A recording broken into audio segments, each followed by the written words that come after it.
What's going on, everybody? It's your man, DJ Caveman. We're doing episode 4 of The Porch this week with the one and only Tom DeNucci, filmmaker, actor, director, writer extraordinaire. This week on The Porch, we're talking about Almost Mercy. Jackson and Emily aren't like any other kids, two budgeting sociopaths on the brink of a total meltdown, ticking time bombs, seeking revenge. Who will unravel first? That's what we're talking about this week on The Porch. And with that, I bring in the one and only Tom DeNucci so we can dive deep into Almost Mercy. Tom, how are you today?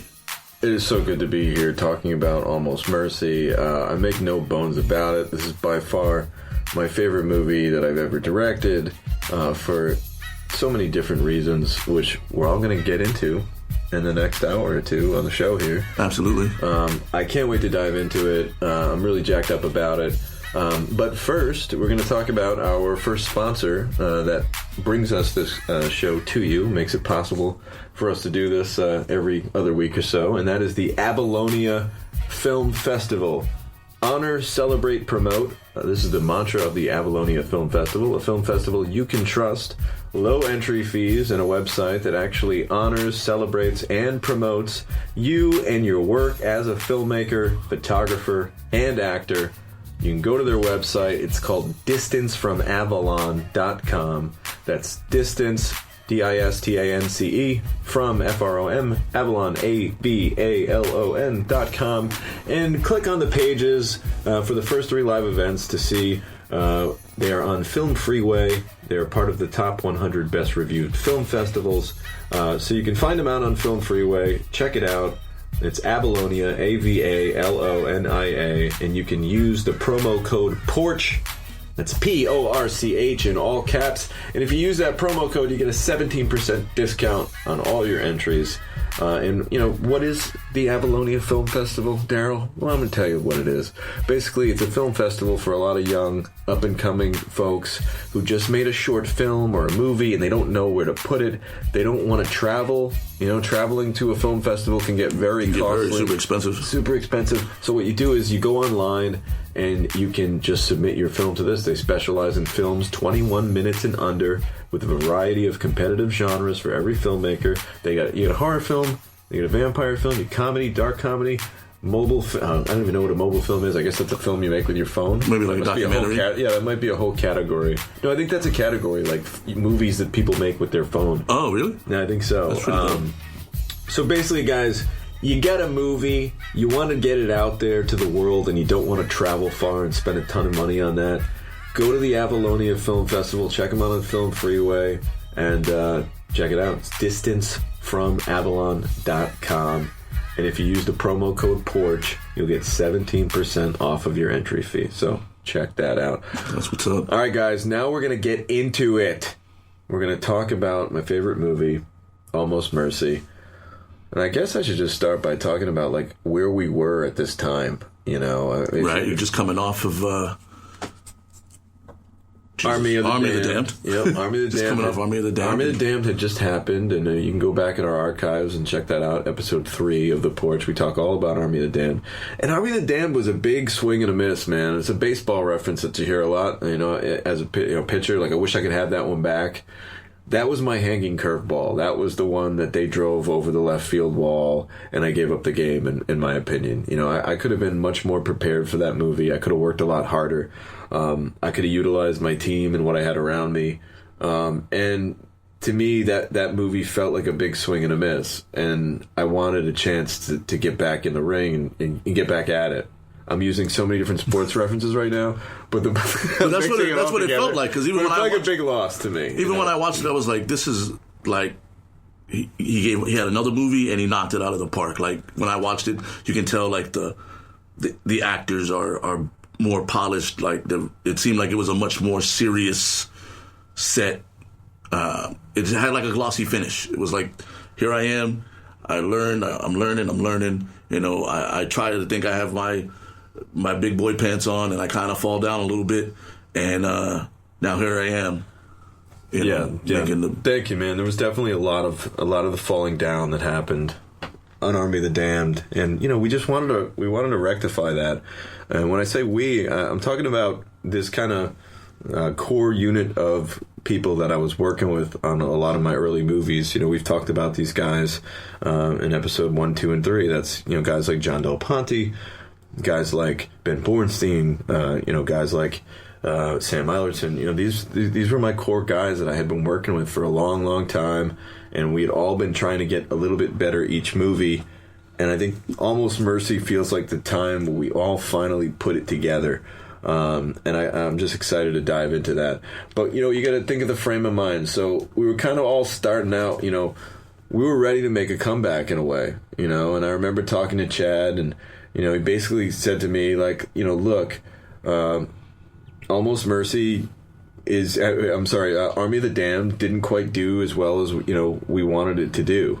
DVD sales were still a big deal back during that Army of the Damned time. Right. They've since kind of, that whole market's frozen up, and it's not really much of a thing anymore. It still kind of exists internationally and whatnot. And there's some people still in the States watch things on DVD, but it's nowhere near the market that it once was. It's more like a collector's item now. Like, I want the DVD, and you put your DVDs on your bookshelf, like, when people come over. Or yeah, it's like something tangible that you can hold on to that says, I'm a fan. Right.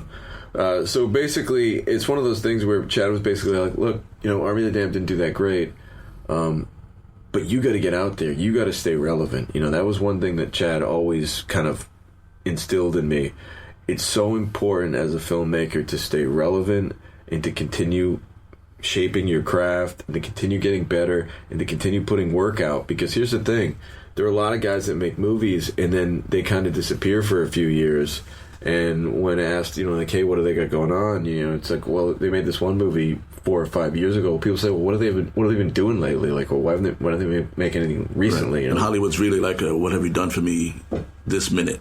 It really is. Yeah, it's like, what's happening right now? So it's always so nice as a filmmaker to say, like, well, I'm coming off of this film and we've got this one in development. And that's something that Chad has always, kind of like, tried to make happen for me, create those opportunities. And this was also one where, it was like, hey, look, Army of the Damned didn't do as well. And you got to understand, this next movie that I was going to make was going to be a lot smaller of a budget, because Army of the Damned wasn't this big home run. Right. So, I pretty much had about half of what I had on Army of the Damned. Almost Mercy was made for all in with post-production and everything, $135,000. The movie we shot it with was like just under $100,000, which, if you were in the park right now and you found a gym bag filled with $100,000 cash, you'd be like, wow, I'm rich. It'd be the best day ever. But if you had to go take that gym bag full of money and go actually put on a movie and actually pay legitimate, Hollywood talent, you had to pay crew, you had to pay cast, you had to pay food, vehicles, production trucks, rentals. I mean, that $100,000 goes so fucking fast, your head will spin, and you won't have any money left in that gym bag. And you won't even have shot yet. Right. So it's one of these things where $100,000 sounds like a lot. It's really not. It's a pebble. And when it comes to, like, what you really need to do it right. So we tried our best to, really focus on stretching that dollar and making every penny count, utilizing everything that we had to make the biggest kind of movie that we could.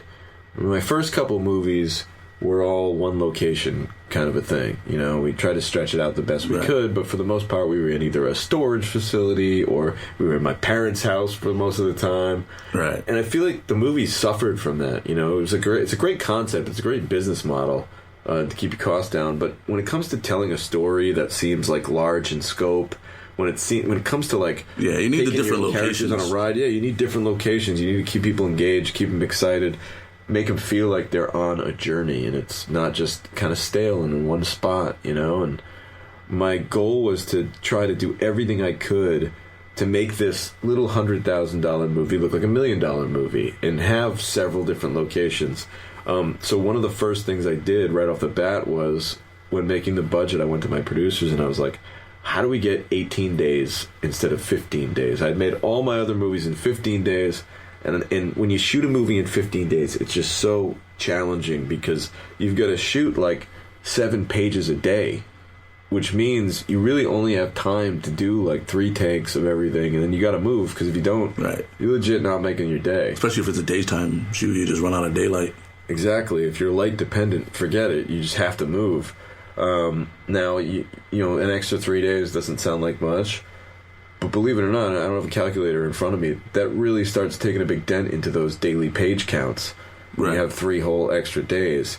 Not only that, what did I want to do? Well, I wanted to have a ton of locations on this movie. I wanted to make this movie look like... I wanted people to watch it and say, how the fuck did they get all those locations in like such a short period of time? So I wanted to have a lot of different days, and I knew if I had 18 days, well, I could probably squeeze out another 2-3 locations in those days, make the movie look even bigger, you know? So basically, what we did was we were able to rework things and budget the movie. Even though we only had $100,000, we budgeted the movie for those 18 days by doing things like having, you know, a smaller crew on certain days. Maybe certain days you only have 1 camera crew instead of 2, you know, 2 camera, whatever it is. But it was important to get those days. That was the big emphasis for us. So then it came down to material, you know. My first couple movies, they were almost borderline horror comedies. And I knew that I wanted to write something really dark. I wanted it to be like a David Lynch kind of movie, or like a, you know, like almost like like you'd mentioned, like Stephen King, like something that was just like not that traditional campy horror movie kind of stuff that I had been doing. So I went to one of the darkest guys I know, and that's B. Dolan. And B. Dolan's a guy who, if you go back to episode 1 on the archives, I talked about how I was an intern with Michael Correnti. Well, during those days, it was my job to read people's scripts that would come in. And for the most part, they just didn't do it for me. A lot of them ended up in the trash, you know. Just they weren't, you know... It's hard to write a really good script. There was one script that really kind of, I don't know, caught my eye. It was this script about this crazy mad scientist who developed this bomb that goes into a cell phone frequency that you can literally blow someone's head off when they answer the phone.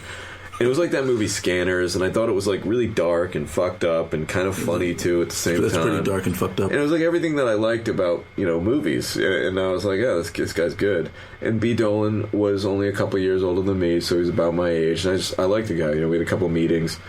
I didn't talk to him in years, you know, and since I was an intern.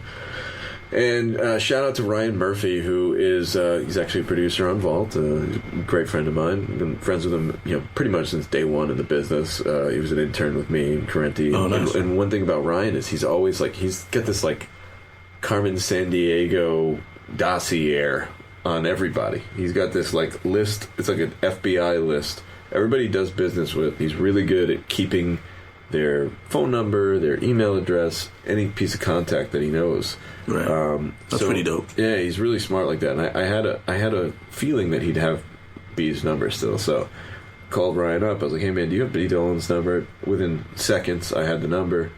Called B. Dolan up. I'm like, hey man, remember me? And you know, he's like, yeah, of course. I was like, well, I've been making movies, and you know, I'm not working with Michael anymore. I'm on my own. I'm making movies with Chad Verdi, and you know, I'd love to co-write something with you. You know, Chad's got a movie that he wants to greenlight for me. I'm really looking to like challenge myself and write something dark and fucked up. And like, what do you think? Do you want to do it? He was interested. He came here to the porch, sat right where you're sitting. We had a meeting, and you know, I remember the first idea he had, which was pretty cool. And maybe we'll dust this off someday. If you're listening, it's October 28th. Don't you dare steal my fucking idea here. Or I should say B. Dolan's idea here. But he at first had this idea about, it was kind of like a rock band that was on a tour, and they were also serial killers, or one of the guys was a serial killer, and they were kind of going town to town and, you know, killing people. And I was like, yeah, that's pretty cool. I was like, yeah, it's definitely a cool concept. Amazing. Especially if they're all serial killers. Yeah, I mean, I like the idea. I think initially that just one of them was, but I think it's cool if they're all fucking crazy killers. And nobody knows. Who would ever expect the band? That was part of like his premise. Like, who sucks for the band? Nobody expecting the band to be killing people. It'd be kind of cool if they didn't know that they were all killing people. Like, each one of them is a serial killer, but nobody knows that they're a serial killer. All on their own. All on their own. Yeah, well, that's a whole another story for another day. Another story, yeah, absolutely. Basically, it's an amazing concept, though. It is, yeah. No, it was a cool. So, like, right away, B. Dolan and I were throwing some ideas around. But then, you know, when I said, like, oh, we're looking to do something, you know, that to me sounded a little more traditional horror movie, you know, Right. and I told him, I was like, look, man, I don't want to make a horror movie. I was like, I don't want to be stuck being like the guy who makes just these, you know, campy horror movies that have a lot of blood and you know, sex and tits or whatever, you know, and then we're out. Like, that's not what I want to be known for. I was like, I want to make a movie that, you know, makes people feel. I want to do something different. And we got to talking about, like, you know, he came up with this idea for, like, these two kids that were from opposite sides of the tracks that kind of get just abused from pillar to post all, you know, throughout their entire existence, and they finally have their moment of, you know, breaking point. You know, what's that like? And I was like, that's cool. I was like, now we're talking. Like, and we went back and forth, and that was kind of it. We started working on the draft and went back and forth and made the script happen. And I presented it to Chad, and he sent it out to talent. And I remember him telling me that, okay, well, you know, he had a relationship with a manager by the name of Judy Fox, and Judy repped. He's like, what do you think of Bill Moseley? I was like, oh my God. At the time, I loved Devil's Rejects. Bill Moseley, of course, is a maniac in that movie. Right. And it's kind of funny because here we are a few years later, and 3 from Hell just came out, which is, you know, part of that franchise, directed by Rob Zombie. So I was really happy to have Bill Moseley interested in the project. He read the script. He was playing this kind of crazy priest character, you know, which I think we can all relate to. There's a lot of that in the news right now, some fucked up shit going on. Right. You know, no matter what side you're on, you can't deny the fact that, you know, there's some evil motherfuckers out there. Absolutely. I felt like the movie definitely resonated with a lot of stuff that's going on right now, too. So it was kind of cool that even though it was shot, you know, 4 or 5 years ago, and now a lot of that stuff is, like, now being talked about, like, everywhere still. Thanks, man. Yeah, I mean, you know, that's another credit to B. Dolan, the guy's ahead of his time. And, you know, at the time, you know, there's spoiler alert, we'll give it away, but there's an almost shooting in this movie, almost a school shooting. It almost happens. And that's something that, you know, at the time, yeah, we had the big school shootings. Columbine had happened, of course. But at the time, shootings weren't happening like they're happening today, where it seems like, you know, there was a stretch there where almost every week there was some kind of mass shooting for a little while. And thank God it seemed to have calmed down. I haven't heard anything in a little while. But, you know, 4 or 5 years ago when we made this movie compared to now, there's just been such an increase in these types of situations. Oh, absolutely. So, you know, I'd like to think that, you know, this movie kind of stands the test of time, because this movie kind of preaches to, hey, what about all the situations where it almost happened but didn't? How many times do you think that happened? Right, where they catch the kid or the kid backs out. Brought the gun and he pulled out of the lot and said, I'm not doing it. Like, how many times did that happen? You know, and that, like, probably really makes your head spin, because that's like a lot of shit compared to, I'm sure that's happened quite a bit and we don't even know it. So these are the ideas that we had when we were writing the script. Got together the cast, and we had these, you know, classic horror icons. But remember, I didn't want to make a horror movie. The goal was to disguise this as a horror movie, but just make this, you know, really great dark movie. So then we had to cast our lead, for all intent and purposes, is Danielle Golden. You know, she was the star. She's the quarterback on this team. And I was very fortunate to have worked with Danielle on another movie. And it's funny, your movie career, your career in the film business is always going to take a lot of weird paths. And sometimes you'll be doing something like that seems to be completely fucking useless and a waste of your time and frankly bullshit, like, what am I doing here kind of a project. But it could lead to something really great that you don't even know. And Danielle Golden and I meeting was a situation like that. There was a movie that her and I were both a part of, and we were both, believe it or not, I was acting in the movie. I'm also an actor. We'll talk about that maybe on another show. But basically, I was acting in the movie with her. And the movie never saw the light of day, and it never got, I don't even think it got finished. And it was kind of one of these things where it was like, that was kind of a waste of time. But I met Danielle, we kept in contact, and I thought she was really good, and I thought she was cool and had this great look. And so Danielle and I were on this movie that, never saw the light of day. And the cool thing about her that what stuck out was not only was she a former Philadelphia Eagle cheerleader, she was also in the Marine Corps. Wow. So she was had kind of this, both ends of, her character was very interesting. She could kind of do a little bit of everything. She was very multifaceted. And a lot of that would kind of play itself into her acting. She could kind of play anything, Right. She's very dynamic in that sense. And I just thought she was really cool, and we kept in contact. And then I remember when it came time for auditioning for this, we were working with Ann Mulhall at LDI Casting, and Ann did something really cool. She put out this big blast. She was like, Tom DeNucci is directing his next movie, and it will be filmed this spring. We would like everybody to prepare a 1-minute monologue and come down to the studio and give your monologue. And sure enough, something crazy, 600 people showed up. That's nuts. It was massive. And they all had their monologues. There were so many people that we literally had to break up into teams to handle, seeing everybody, to fit it all into the 10 or 12 hours that day. And what ended up happening was, from that one day, I found some actors that I still work with today, like over and over, guys like Michael Zuccolo. Okay. Was discovered on that day by me, and I saw him, and I was like, oh, this kid's great. And he ended up playing a part in Almost Mercy, and just a handful of people, some of the kids that ended up being in the movie that just kind of became go-tos at the time. It was a really successful day. But the one thing I didn't find was my two leads, and that was the Jackson and Emily character. And I remember Danielle had asked me, she was like, oh, is there something I can read for that part? And I was like, yeah, okay, yeah, definitely.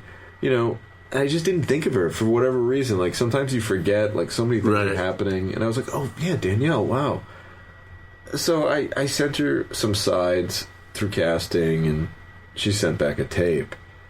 And I wasn't expecting, I don't want to say I wasn't expecting much, because I knew Danielle was good. But I watched this tape, man, and it blew me away. I was just like, holy shit, she fucking killed it. Nice. It was so very much the character that I wanted, and everything she did was just on the mark. And I pretty much just right then and there called her up and offered her the part. I was like, I knew that we weren't going to get any better than that, as they say, and I was just like, all right, great, let me cross this off my list, and let me get you already talking to costumes and getting your wardrobe fit, and right, just getting the ball rolling. Let me get you rolling and get you signed on. So she did a fantastic job. Her role was relatively physical too. So the fact that she's a Marine,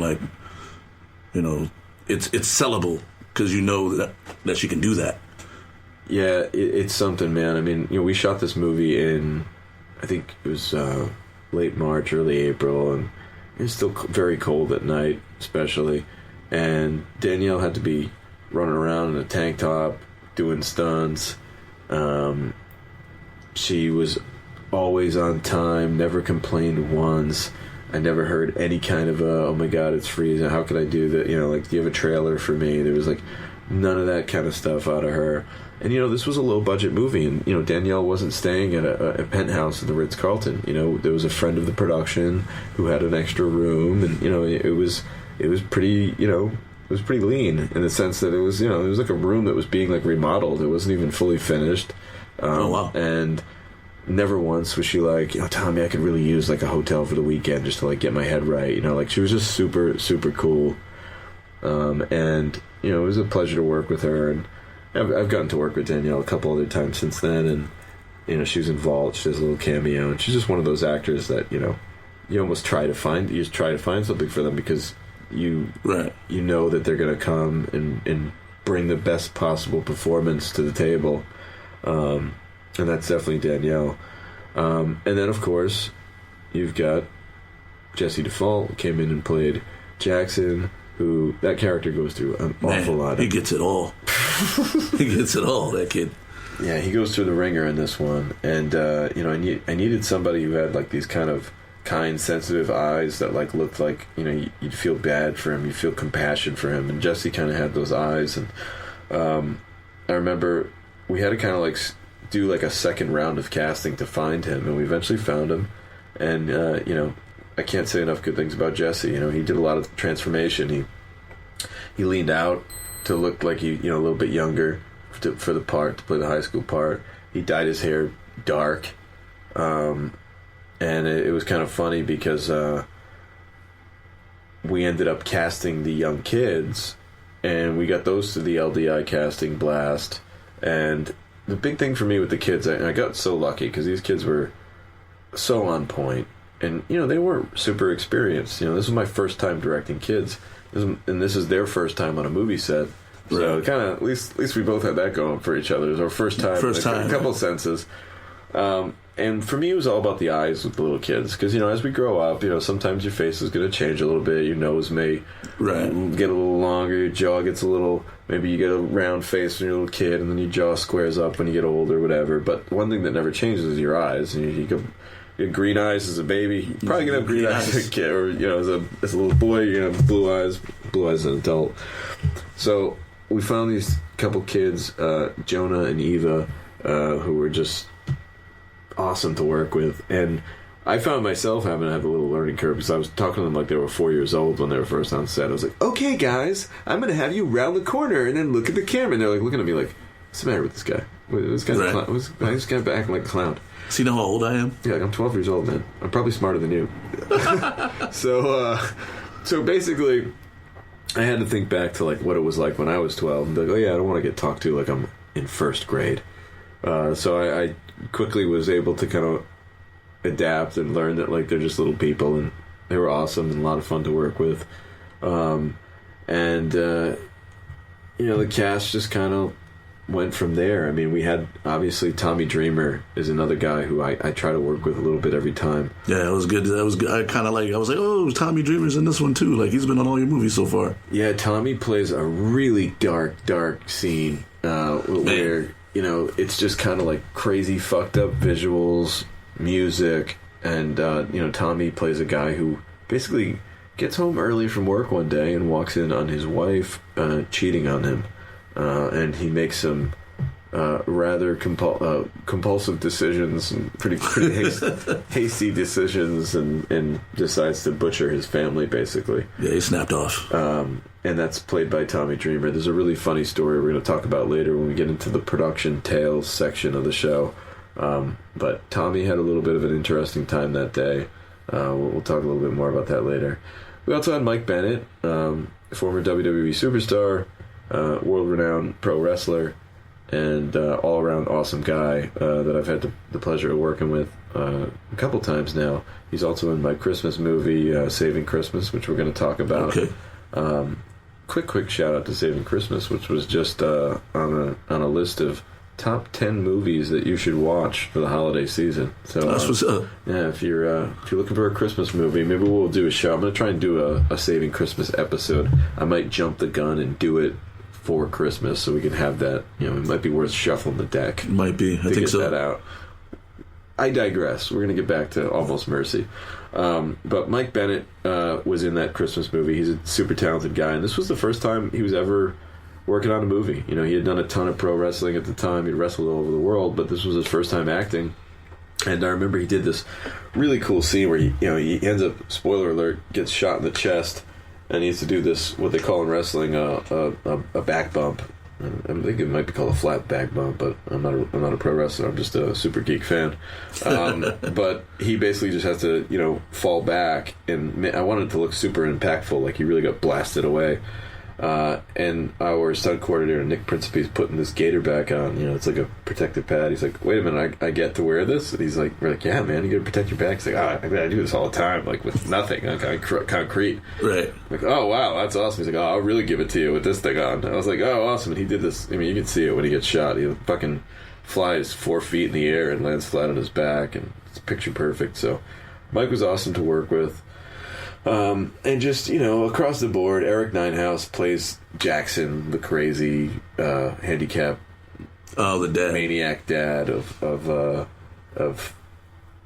Jackson there, and he was just such a slimy character. And like the tough thing about playing that part was, he's playing a guy who's paralyzed from the waist down, and there's a scene where he's got to kind of like he basically like seizes up and like, or he needs to like throw himself out of his wheelchair, but do it without the usage of his legs at all. Make it look realistic. Right. It'd be really cheesy looking if the guy in the wheelchair got up for a second, threw himself on the ground. So that was, shout out to Eric for pulling that off. And this is my first time working with Fred Sullivan, who, if you watch a lot of my recent movies, Fred's always got a cameo of some kind in there. Because again, he's just one of these guys that's so good, you got to throw him something. You want to get him in there. And Fred plays Principal Elwood, who's this kind of, classic cover-up. It's like the most savage principal. Yeah. What did you think about Principal Elwood? Oh, man. Like, at first I was like, wow, this dude's like out there. He was just like vulgar and nasty and like hated kids. And like, my lady's a school teacher, so I deal with a lot of principals. You can relate to that? And I was like, wow, this guy is like how did he get his job? Who made him the principal? Well, hey, listen, there are a lot of stories of these cover-ups that took place in the past where certain professional, rather unprofessional decisions were made to protect a certain athlete. Right. That might be a star for the team, or somebody who might be on their way to have a really great scholarship that they don't want to get fucked up or whatever. So, I mean, is this a movie that, things might be heightened a little bit for the sense of drama? Yes.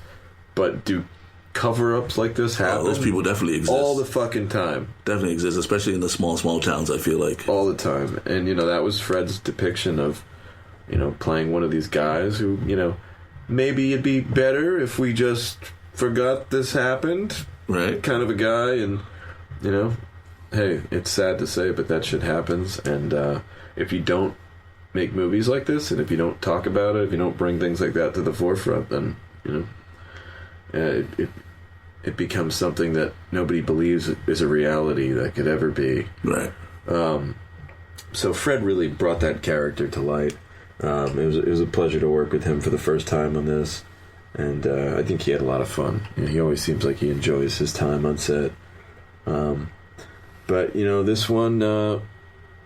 We're going to talk a little bit about the crew, too. This is one that a lot of those returning folks, guys like John Del Ponte, who's the production designer, he was working on movies, on these movie sets, like, very, very far in advance. Ali Malillo, this was her first movie that I had worked with her, and I think it was probably, like, maybe her second movie overall. She was just an art intern at the time, and now she's in New York, like production designing things for like Instagram and oh, nice. Like doing like major things, and it's really cool. She started really young. She was like a 21-year-old kid, 22-year-old kid on this movie, and worked with John Del Ponte hand in hand, and just like learned how to become like a MacGyver of the art department. And John and Allie, there was a good group of people that kind of came together early on and just put this thing together. And it all kind of started with locations. We needed to have all these locations that made the movie look big in size and scope. So the first location was the Woonsocket Middle School and High School, which was this defunct building. It was empty. It was empty, yeah. I remember it closed. But let me tell you something, man. This place was fucking massive. At one time, I was told this was the third largest school on the East Coast. I believe it. Like in the 1960s, it was the third biggest. You're talking like something crazy, like 10,000 students in this fucking school. It was just so big, and I had a lunch with Steven Feinberg, who was our Rhode Island Film Commissioner. And we sat down, and I've been meeting. This was like our first lunch, and I'm meeting to like talk to him for a while. And I was like, listen, I really need a location that's a school, and if it was empty, it'd be even better. And he kind of said it right away. He's like, I think Woonsocket's empty. Like, he kind of knew. He's like, let me see what I can do. I was like, I'll find out for you. He did a little legwork for me in the sense that, you know, he didn't just like forget about me. He really checked into it, you know. And I remember getting a call. I was all excited. I ran out of the room to take the call, and he's like, Tommy, he's like, yeah, Woonsocket's available. It's empty, and they're not using it for anything. And I bet you, since it's a small movie, if you talk to them, they'd be willing to work with you and give you a really good rate on the rental. And I was like, oh my God, thank you so much, Steve. And next thing you know, we're scouting this location, and we had access to it really, really early on. That was like a John Del Ponte thing. You know, one thing about John is like he's really, really good at like making friends with people and like making them feel comfortable. Like basically, it was like, yeah, you know, you can just give me the key to this place, and you know, we'll just because we get to come and go. We're moving things in and out like all hours of the night. Like I don't want to have to bother you every time I need someone to come and open this place. We're gonna be in here all the time, so you know, it's basically you should just give me a key. And they're like, oh, yeah, sure, here's the key. Yeah, like he convinced this guy who works for Woonsocket to like give him the keys. And sure enough, excellent. You know, there was no like, okay, you can use it, but you have to be there from this time to this. It was like we had the keys to the place from months in advance. So what we did was we went in there, John and Allie and this team that had been built, and we basically turned this school into a police station, a mental institution, a middle school, a high school. There was a gym, there was a cafeteria, there was a theater. There was like every location we could ever possibly dream of. It was a parking lot to do these stunts that we needed to do. I mean, everything we needed. Props that I still have to this day in our prop garage. You know what I mean? Like, I mean, man, we used all parts of the Buffalo, and they let us like take stuff out of there. You know, like we were like, can we have some of this stuff? And they're like, this place is like literally a disaster zone. You're pretty much like you can have whatever you want, you know, like if you want. It was, and man, it was weird. It was very eerie. Not to go too far off the beaten path, but like just walking through that building, especially at night, it was fucking eerie, man. I mean, because some rooms had been like untouched, as if in the middle of the night, in the middle of the day, like at 11 a.m. everybody just left. Everybody left, and like I'm talking like you got lessons still on the board. You know, like in chalk. Yeah. And you've got like certain like books still out and open, and like I'm thinking like, well, how the fuck did like there was like a bell rang and everybody just left and never came back. And this was kind of spooky too. And you know the cops did notify us. That's why like I told everybody like I don't want anybody walking around this building alone, because there were a couple of incidents where homeless people break into the building, and you might turn a corner and bump into somebody in a hallway while you're searching for a location, and it might be somebody you don't want to be bumping into. Wow. So there was a couple incidents where, I'm not trying to be a sissy, but like, hey, you're like, hey, yeah, it's a little scary. Walk with me real quick. Yeah, you don't want to be roaming around this building by yourself. It's just like it was a weird feeling kind of place, man. And there was kind of like evidence of people living in certain rooms. You know, like you'd go into a certain room and you'd see like a flop area. You know, wow. Yeah, a mattress and like some belongings scattered about. So it was a weird place to shoot, but we got everything we needed. And so you kind of got like a lot of multiple locations right in the one building because of the size. Yeah, it was something where, one thing we knew we needed to do was kind of like, if we were going to get all these different locations in, we needed to like park it and be, okay, we're going to be at the school for 4 days, and then we're going to move to this location for another 3 days, and this location for 3 days. So you try to like bunch it all together. But yeah, that was the school. And it was, one of those things where we were able to probably shoot almost half the movie was shot at the school. I'd say a third of it. Another big location was the pig farm. There's a pig farm we shot at. Where literally, like, it stunk like fucking a pig pen. It was the stinkiest location ever. It was up in Johnston.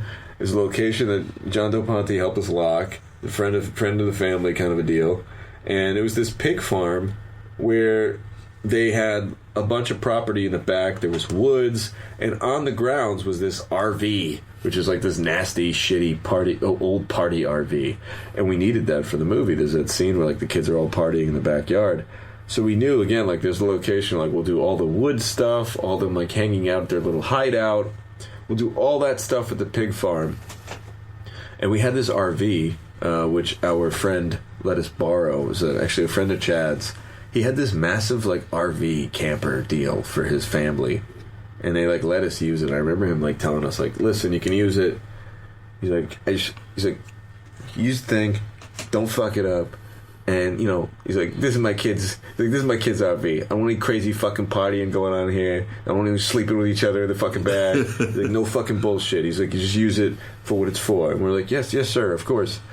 So we took his fucking trailer and we set it up, and fortunately, nothing crazy happened. John did bust one of the windows. He hit a branch. It was John's job to drive the RV, and he ended up hitting a branch at one point. But we literally ripped one of the top like windows right off, like the little ventilation. Oh yeah. That little hatch went like completely off from a branch, but we fixed it. And these things happen. That's why you get insurance. Yeah, right. So basically, we were set up at the pig farm, and we just banged out those scenes. And that's why I say, like, people like Danielle and Jesse, and even the kids, Jesse, Jonah and Eva, and their parents, by the way, who were, had to be on site. They were right? cool enough to be there and supportive of everything that was going on. Do they have to be there, though? Oh, yeah. Okay. Yeah, I mean, and you want them there. I mean, of course. Like, why wouldn't you want them to? It's like watching your kid play baseball, Yeah. So basically, they were all troopers, and they were all like hanging in there through these not so pleasant conditions that we had to work in. Have you ever been on a pig farm?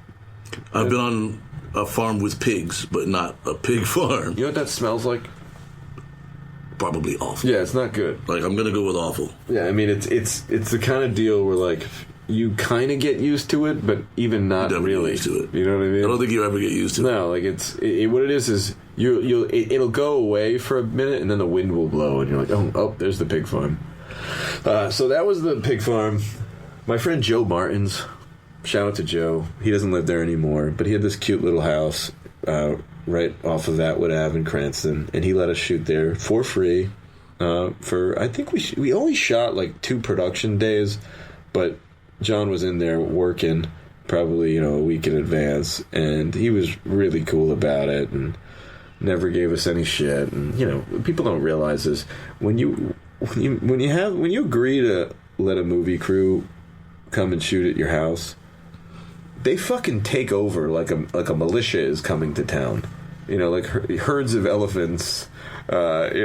are running through your house. I feel like it's like, oh yeah, you can use my house, and you fill out as soon as you sign, like, SWAT team comes in and busts through the windows. Comes in, yeah, like lights and smoke, and your house doesn't look the same on the inside for a couple days. Yeah, it really is kind of an intense thing. It's you got to give it up. And Joe was really cool like that, and he couldn't have been more supportive.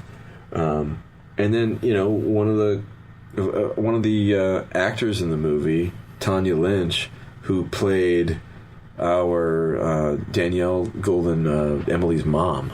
She played the mom character. She had this beautiful house in East Greenwich. I think it was East Greenwich. Either East Greenwich or North Kingstown. Beautiful big house. And that was kind of part of it. We wanted Emily to be from that side of the tracks. And this house was, for filming purposes, was gorgeous because it had like long hallways, and I could do all these steady cam shots through it, and it had this really cool bathroom where we could do that. Like, we did that scene where she attempts suicide and she's in the tub. In the tub, okay. We needed a big bathroom for that, and like it just had everything we needed, and she couldn't have been any cooler about like, well, yeah, you guys can use it. She's like, my dressing room will be really easy to get to. I got my own private dressing room, and she was really awesome. And then we did, again, like, it's crazy to even look at this list of all these locations and think that these were shot in 18 days. But, there's a club sequence that takes place at Mardi Gras. We shot at Mardi Gras, which is not even a club anymore, now, But that's a famous multi-club that was rocking and rolling on Oakland Avenue in Cranston, Warwick area for 30 years, 20 years. And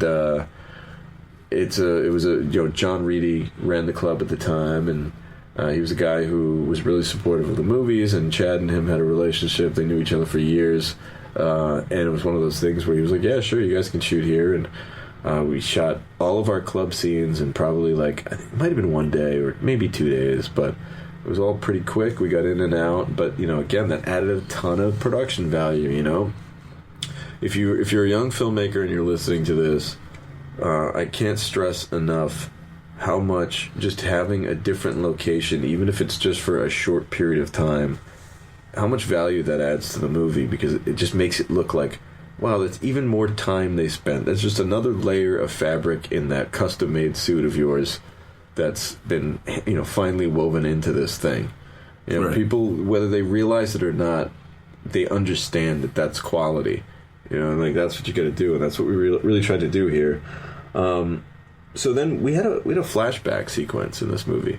This was probably one of my favorite parts of the movie. Was we talk about we basically talk about one of the early stories of what we consider today as the modern vampire, and that's the Mercy Brown legend. Right. Mercy Brown was basically a sick teenage girl who essentially had some form of tuberculosis.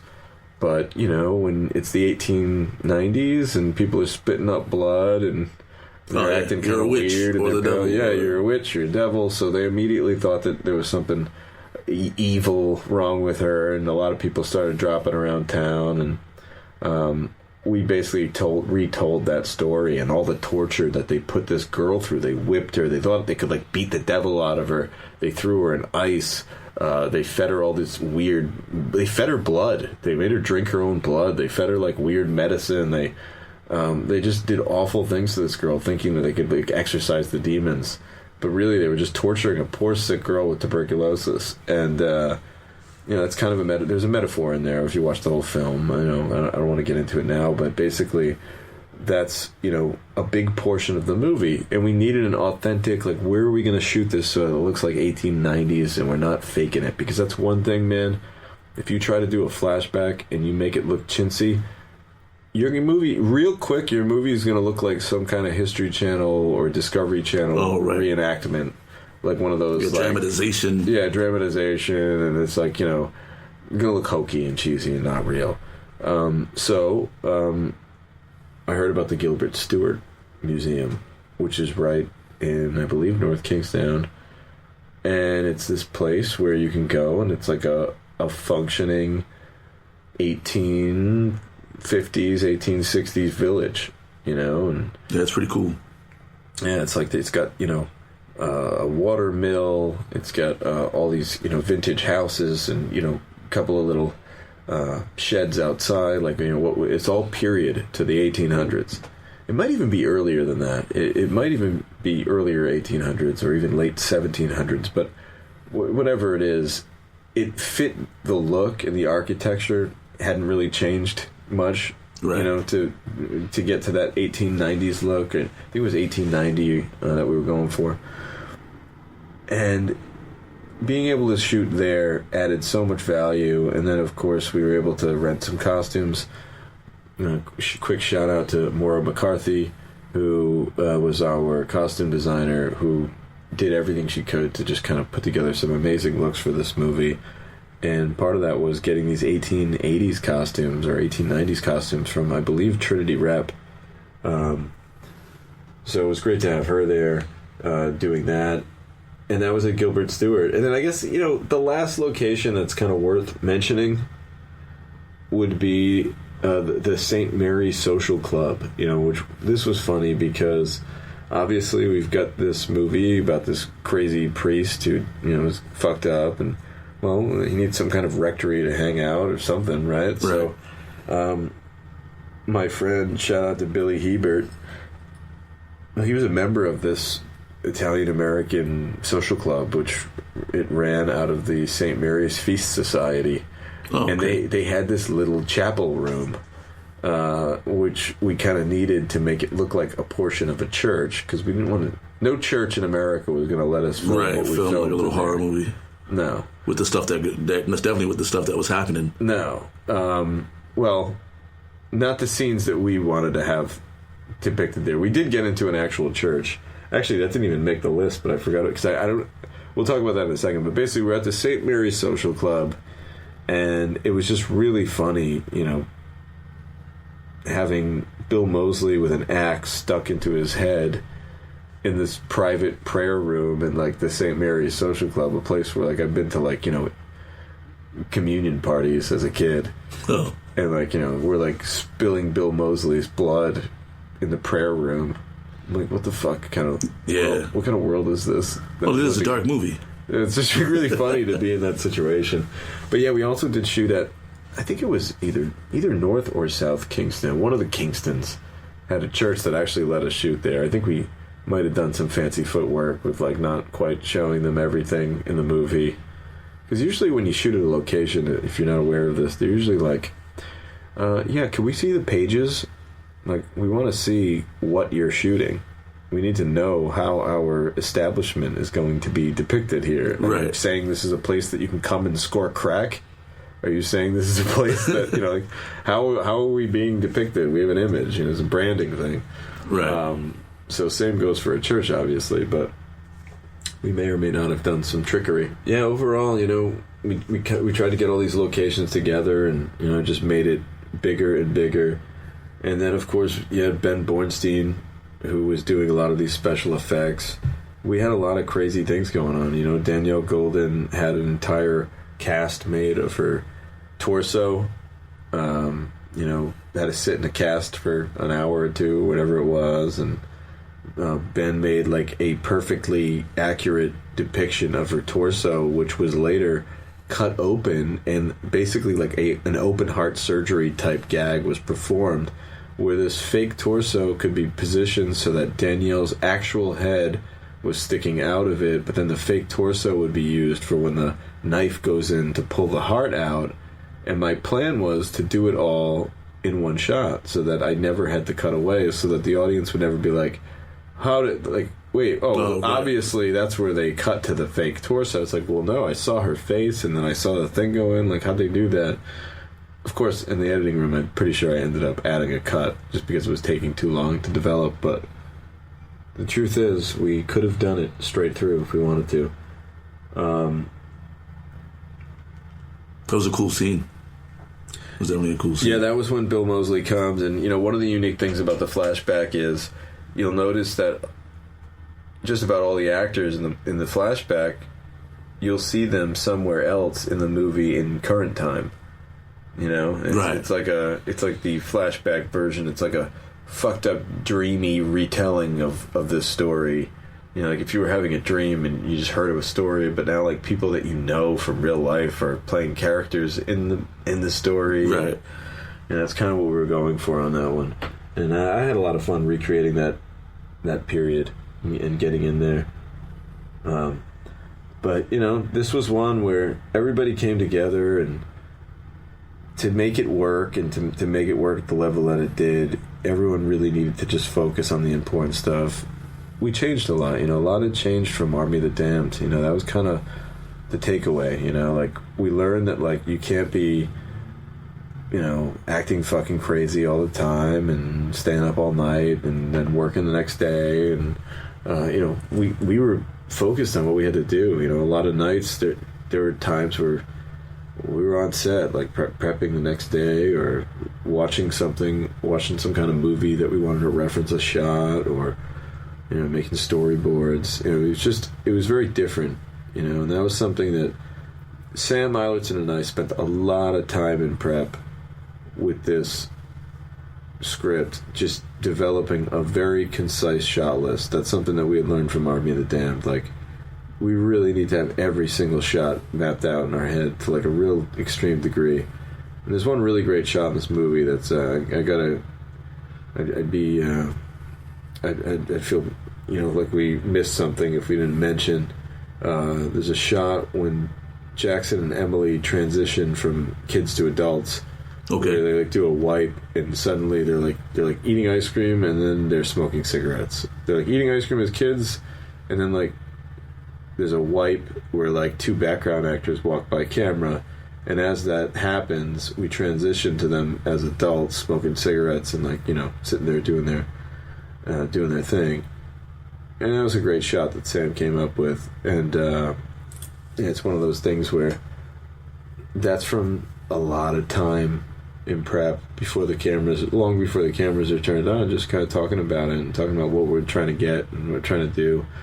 And that was the difference between this movie and all the other ones, just spending that extra time setting it up like it's the ultimate domino show that's got to play out, and every little domino needs to hit the next one. And that's a big turning point in the film too, so it has to be kind of like a great scene to move the movie forward. Yeah, move it forward and make you believe that that's them.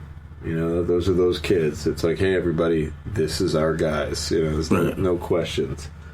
So nothing wild happened on this one. You guys got to just kept it easy.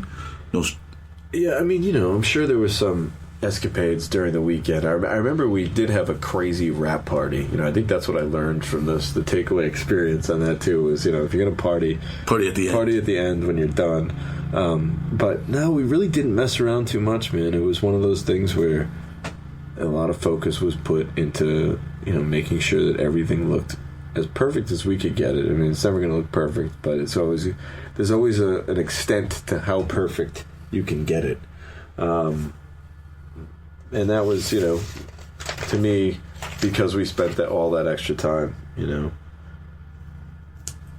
Indeed. And it shows. It definitely shows. Yeah, I mean, some of the funny production stories, tales from the movie tales set. from production. We had Tommy Dreamer on this one, like we talked about earlier, and Tommy has to hang himself in this movie, and we had it all set up to go in the garage, and there's even photographs of this where John Del Ponte is basically tugging on the rope to make sure that it's gonna hold, and John's not a small guy. He's definitely probably not Tommy Dreamer's weight, especially at this time, but close to it. So he's like testing it out. Nick Principe's a stunt coordinator. He's testing it out, and okay, yeah, it looks pretty good. And then sure enough, like, Tommy goes to jump off of the rig, and within a millisecond it fucking snaps. Oh, wow. And the bolt from the ceiling almost hits Tommy in the head, which, this is where, like, it's so important to cast wrestlers sometimes, because if that were ever I don't want to say a real actor, because I'm not trying to knock, wrestlers that are actors. But someone without the background. If that happened with a non-wrestling actor, they'd be like, what the fuck is this? What kind of unsafe bullshit is this? Get me the fuck out of here. I'm not doing, I'm not comfortable with this. Put my life on the line. And fortunately, Tommy was just like, oh shit, well, that ain't gonna hold me. And I was like, fuck, what are we gonna do? And I looked in the backyard, and there was this massive tree in the backyard. And I looked at Nick, and I looked at Tommy, because I wanted to get Tommy in on this now, because now it seemed like, well, Tommy's as important to be involved in this dialogue here, because he's gonna be doing it. And hell, I mean, he seems like just as good of a stunt coordinator in this sense than anyone. He's done a lot of this crazy shit for wrestling. I'm like, well, Tommy, how do you feel about me hanging you from that tree instead? See that tree? And he's like, oh, yeah. Yeah, I think that'll hold me. We can do that. Let's try it. Now, like, that right there, like, this is what I'm talking about. Like, if you had, named that actor on set, they'd be like, I'm sorry, what? You want to impromptu hang my ass from a tree in the back fucking yard? You haven't tested this. You don't have a rig set up specifically for this. You're just gonna wing it, and I'm just gonna do it. I don't fucking think so. I'm gonna have a noose around my fucking neck. Right? You kidding me? I gotta trust you guys. Yeah, exactly. No practice. I have to trust you guys who just dropped me from the fucking roof. So basically, none of that happened. You didn't hear any of that. You heard, yeah, I think that tree will hold me. So Tommy goes out, and we rig him up, and us one sore crotch later from where the harness holds you. Right. About a good 10 minutes of him hanging from the tree. We got the shots we needed, and he was out. Actually, I don't even think it was 10 minutes. He was probably up there for 5 minutes, hanging, swinging from basically your standard crotch harness that like a painter would have or whatever. Oh, okay. Which came out the back of his shirt, hung up, attached to the tree, was bolted into the fucking tree, and then a noose that was tied around Tommy's neck and then tied to the tree, but not really tied to the tree, basically. Right. So that, like, it would never hold if he were to fall.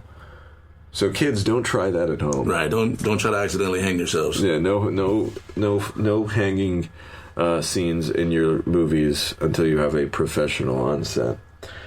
So that was Tommy falling from the sky. I mean, we had a lot of funny stories. You know, we had these 1880s coffins that were being hand-built by John Del Ponte, our production designer, and he's building them in my driveway right on Mechanic Valley Parkway here. You know, he's in Cranston, like right out in the middle of traffic driving by, and there we are, just outside with coffins. You know, it's like not a sight that you see every day in a suburban neighborhood. He looked like the fucking Undertaker out there, just hammering away at these like wooden coffins. Nice. And I think there's a really cool picture of Danielle in one of the coffins because we needed to test it out. It was her coffin. That was a weird thing. I remember being like, "This is a weird picture, Danielle." And today you have to fit your coffin. Yeah, I was like, "This is a weird." Yeah, this is kind of an odd day. We had a couple of cool Easter eggs in the movie. You know, again, we talked about Kane Hodder being Jason. You know, Kane Hodder is the man behind the mask. If you've seen a Jason movie, there's a damn good chance that it was played by Kane. So what we did was, this was a shout out to one of our producers, David Gear. He said, "Tommy, you gotta get a Jason mask, like a hockey mask, and find a way to hide it." And since the coach is a gym teacher, now it's not that crazy to think that in the corner somewhere in his office, among maybe a baseball glove, maybe a couple of trophies, maybe a basketball, maybe there's a fucking old hockey mask in the corner too. I'm like, "Oh man, that's sick." I'm like, "Yes, let's do it." But listen, I was like, "Let's do it." But David's an artist too. I was like, "Can you paint it? Can you age it? Can you make it like?"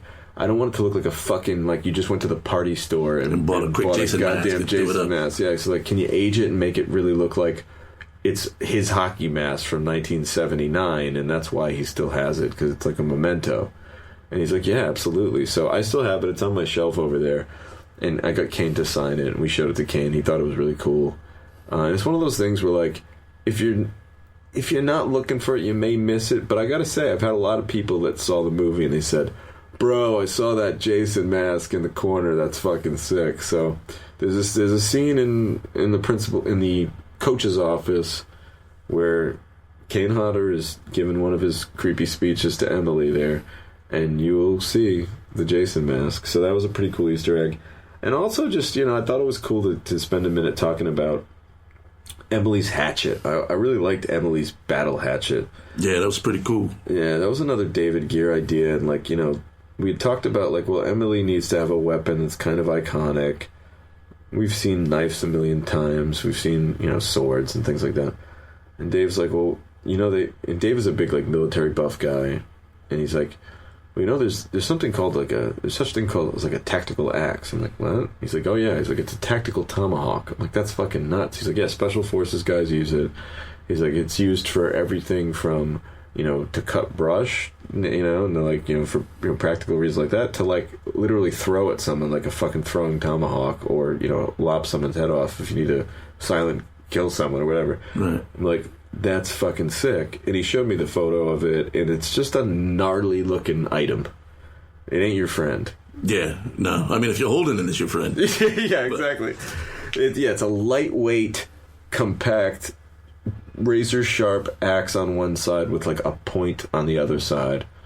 And the cool thing about it was we showed it to Ben Bornstein, who was doing our special effects, and he was basically like, wow, well, yeah, this is definitely something that I could recreate. You know, it's lightweight enough and small enough where, because keep in mind, guys, like when you're making a movie, you can't have a fucking metal axe be swung around. Like, we used the actual axe maybe in like one shot in the movie, 2 shots in the movie. For the most part, she had 2 or 3, when I say she, I mean Danielle, had 2 or 3, basically, you call them, you know, like a picture axe.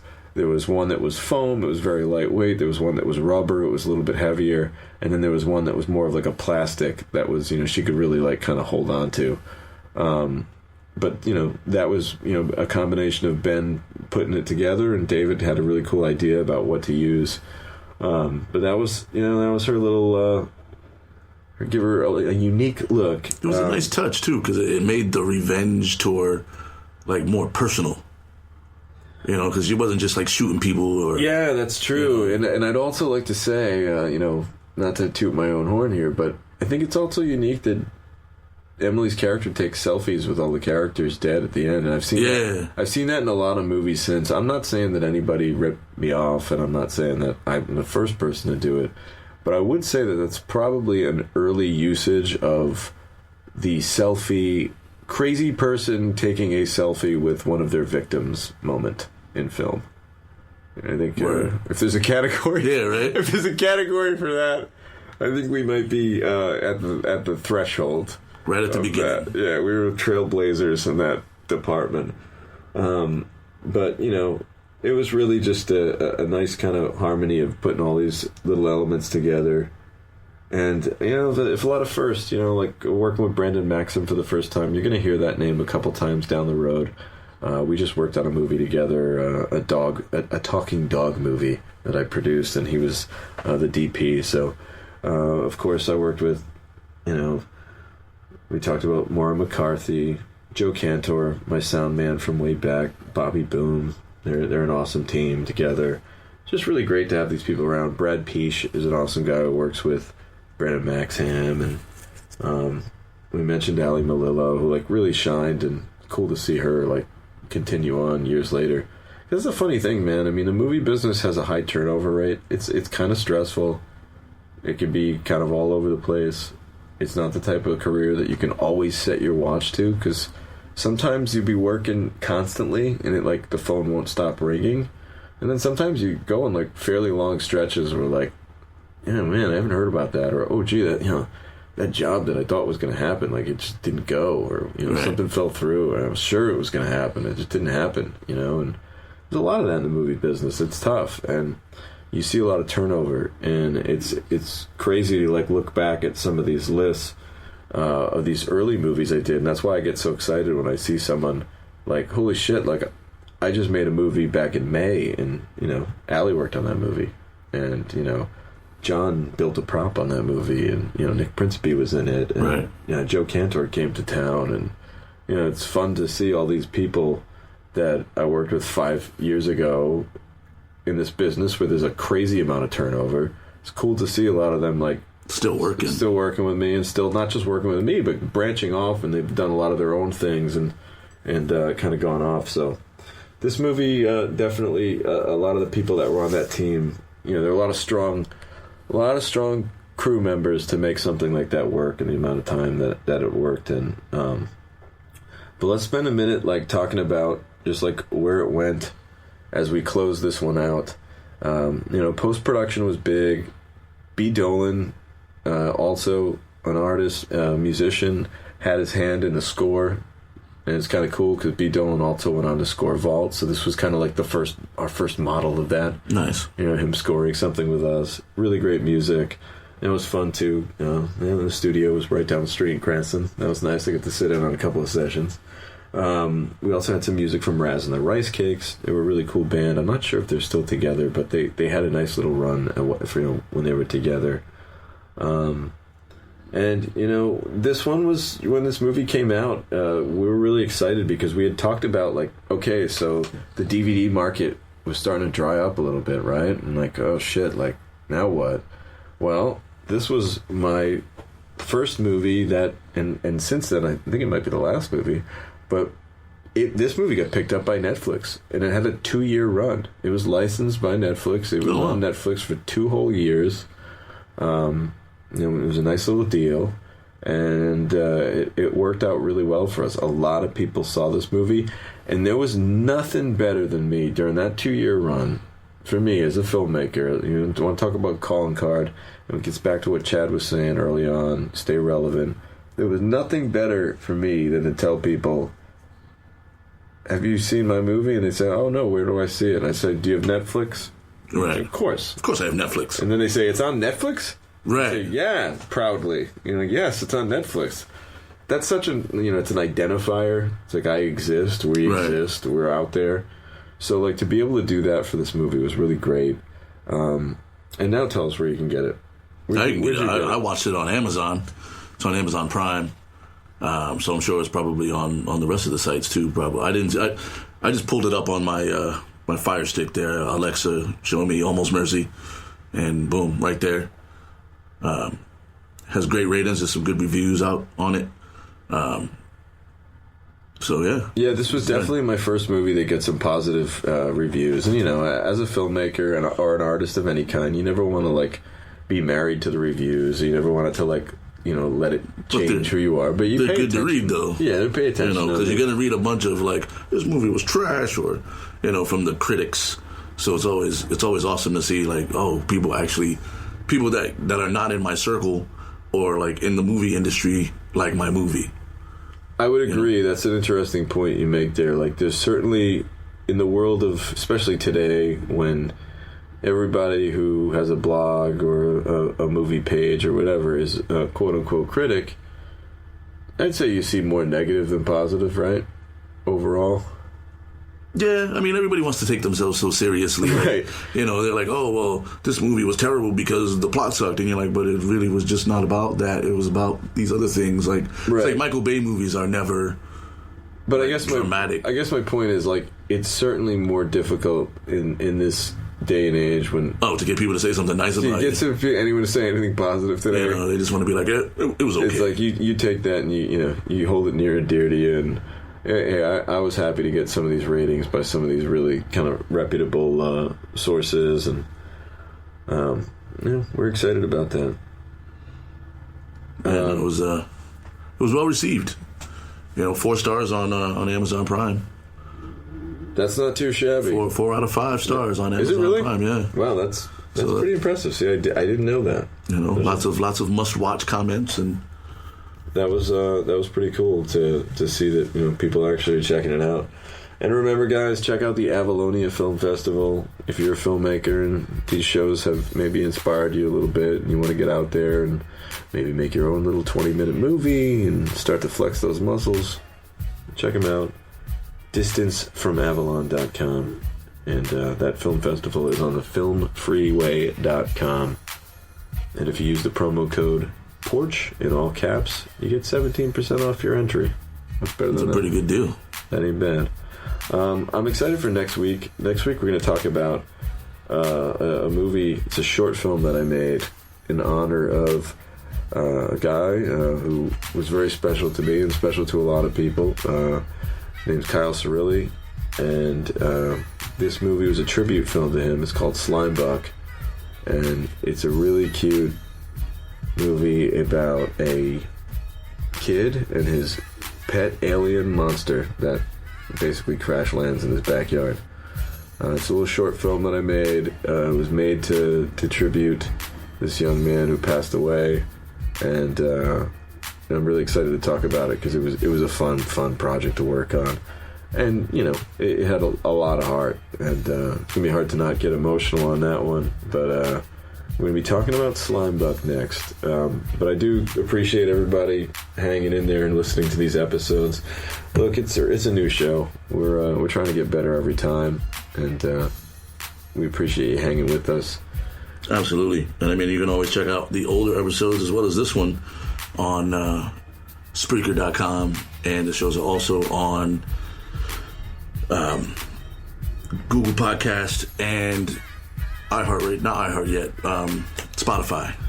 Yeah, and if you're a Facebooker, you can just go on to type in your search bar there, Tom DeNucci, DENUCCI, writer/director, and then you'll see my movie page, and I post them all up there.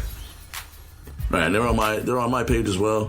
You can go to Daryl Marsh, and they end up posting there as well. So, and they're on YouTube as well now. So there's a variety of places where you can go and catch all the episodes, including this one. And if you missed the first 3, go on back, listen to those as well, catch yourself up as we get ready for episode 5, Slimebuck, which is one I haven't seen. So yeah, it's going to be a fun little curveball. I threw a little curveball at Daryl this week. I'm excited. And so that's going to do it for another episode of The Porch.